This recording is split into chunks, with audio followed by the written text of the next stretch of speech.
Modern Warfare 3, the 2023 version, not the 2011 version that everyone seems to hate, has finally been revealed, and it looks like a premium expansion as expected.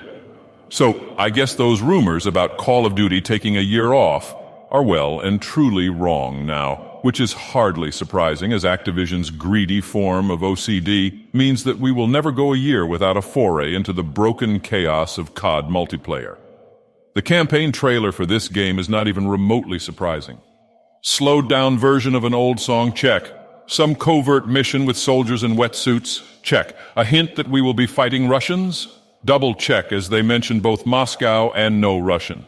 The Noirs at Infinity Ward can't help themselves. There always has to a mission involving a gulag or something, where you're in the pouring rain with Price, who's whispering the most cheesiest lines about saving the world under his breath while you figure out how to work your fetching flashlight, because the mission always has to be at night. Hope Price and friends ate their carrots when they were younger, because otherwise they'd be completely fetched. Night vision goggles exist, though, I guess. I mean, why can't they do these missions during the day? Did they pick the short straw and get all the night missions? It is beyond me. As I said, no Russian is back, which I'm sure will bring about more controversy than when levitation was banned. Well, almost as much. The Levitation Act was some serious bullnetch swit. No Russian will be on a plane now for some reason, so I'm guessing it will probably just involve disappointing menu options and a bit of turbulence. Maybe a gunfight or two, but I doubt it. There are supposed to be more open missions, too.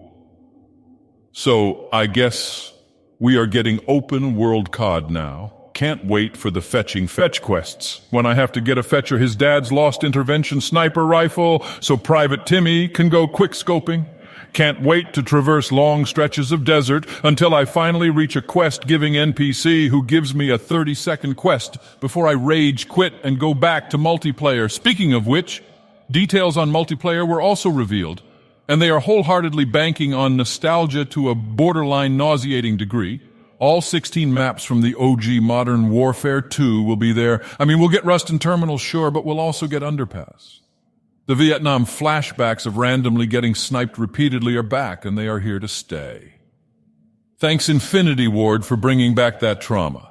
New maps will be released over the course of like a decade or something, so yeah, no new maps at all at launch. That's the price, or should I say Captain Price, of getting all the old maps you could just play in the 2009 original anyway. They may be changing up elements of these maps, so I expect Rust will turn into fetching Stonehaven from Ghosts and will be the size of a fetching small country. Apparently Kill Confirmed and Hardpoint will be added at a later date too. The irony is the original MW3 has Kill Confirmed and actually introduced it to the franchise, but the 2023 version will not have it at launch. This does not honor the Sixth House and the glory days of COD unmourned. I guess Modern Warfare 4, which will come out in 6 months at this rate, won't have team deathmatch or domination at launch. You'll have to wait for the most basic MP modes. And they'll take all the maps from Ghosts, hurl them into the game with extra camping spots and even worse spawns. And you'll have to wait for new maps over the course of a fetching century. COD is starting to turn into a yearly trolling torture at this point. Treyarch are handling zombies. It will be an onslaught-type thing, apparently, because everyone prefers that to the traditional round-based mode, of course. I just hope I don't have to do an elaborate Easter egg just to turn on the fetching power. That's all I have to say about zombies.